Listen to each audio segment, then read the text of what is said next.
Hello guys, good evening. আজকে বিকেলবেলা আমাদের এখানে ঝড় উঠেছিল আর পরিবেশটা কেমন ঠান্ডা ঠান্ডা ছিল। আর এর জন্য এই ওয়েদারে আমার একটু জুস খেতে ইচ্ছে হয়েছিল। আর যেমন কথা তেমন কাজ, বাড়িতে ছিল দুটো পাকা আম, সেটাকেই ভালো করে ধুয়ে কেটে নিয়েছিলাম। আর তারপর সেটাকে মিক্সারেও দিয়ে দিয়েছিলাম।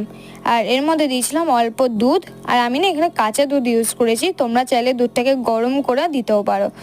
আর তারপর দিয়েছিলাম 2 চামচ চিনি। আমি দুটো আম নিয়েছিলাম বলে 2 চামচ চিনি দিয়েছি। এখানে তোমরা তোমাদের পরিমাণ মতো চিনিটা দিতে পারো।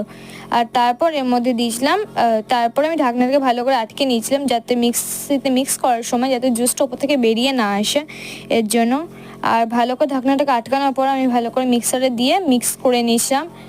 আর তারপরে আমি এটা ভালো করে নিয়ে তারপরে দুটো গ্লাসে আমি নামিয়ে ঢেলে নিয়েছিলাম। আর আমার এখানে জুসটা না হালকা গাঢ় ছিল, আর এর মধ্যে অনেকগুলো আম গোটা গোটা ছিল, যার জন্য খেতেও ভালো লেগেছিলো। আর জুসটাও হালকা একটু গাঢ় রেখেছিলাম যাতে ভাল লাগে একটু খেতে, এর জন্য। আর এর ওপর দিয়ে ছড়িয়ে দিয়েছিলাম আমি কিছুটা আম, আমি আগের দিয়েই কেটে রেখেছিলাম এই আমগুলো। আর তোমাদের কিন্তু বাড়িতে অবশ্যই তোমরা এটাকে ট্রাই করো, আর কেমন লেগেছে সেটাকেও আমাকে কমেন্টে বলো।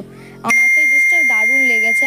আর তারপরে জুসটা তৈরি হয়ে যাওয়ার পর ভালো করে ডেকোরেশন করে নেওয়ার পর এটাকে আমি মাকে খেতে দিয়েছিলাম। আর মাও খেয়ে বলেছে যেটা মারও নাকি খুব ভালো লেগেছে। তো চলো, টাটা।